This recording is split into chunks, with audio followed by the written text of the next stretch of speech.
Judges chapter 2.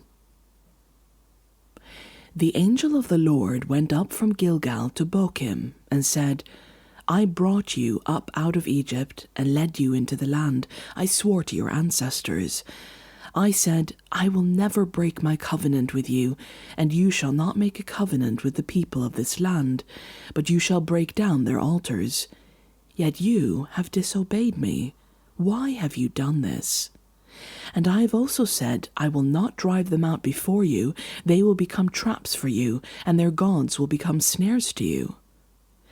When the angel of the Lord had spoken these things to all the Israelites, the people wept aloud, and they called that place Bochim.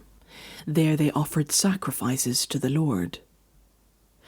After Joshua had dismissed the Israelites, they went to take possession of the land, each to their own inheritance. The people served the Lord throughout the lifetime of Joshua and of the elders who outlived him, and who had seen all the great things the Lord had done for Israel.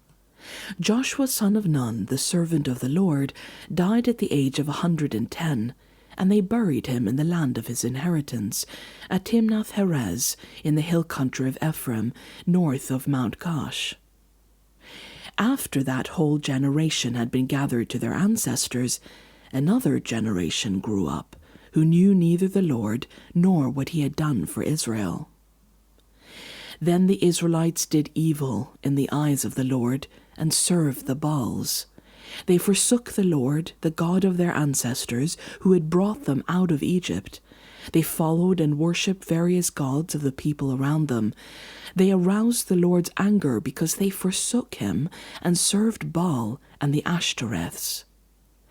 In his anger against Israel, the Lord gave them into the hands of raiders, who plundered them.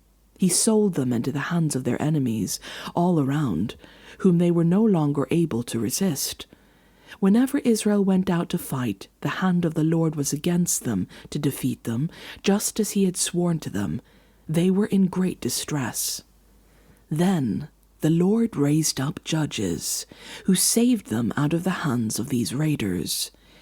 Yet they would not listen to their judges, but prostituted themselves to other gods and worshipped them. They quickly turned from the ways of their ancestors, who had been obedient to the Lord's commands.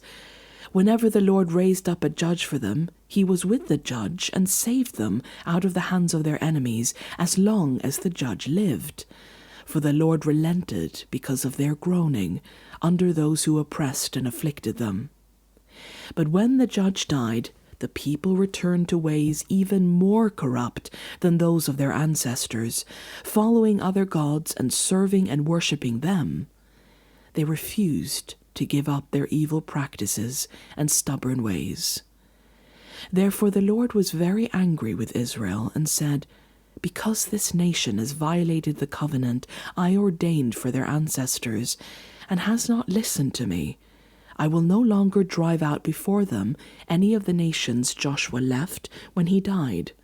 I will use them to test Israel and see whether they will keep the way of the Lord and walk in it as their ancestors did. The Lord had allowed those nations to remain. He did not drive them out at once by giving them into the hands of Joshua.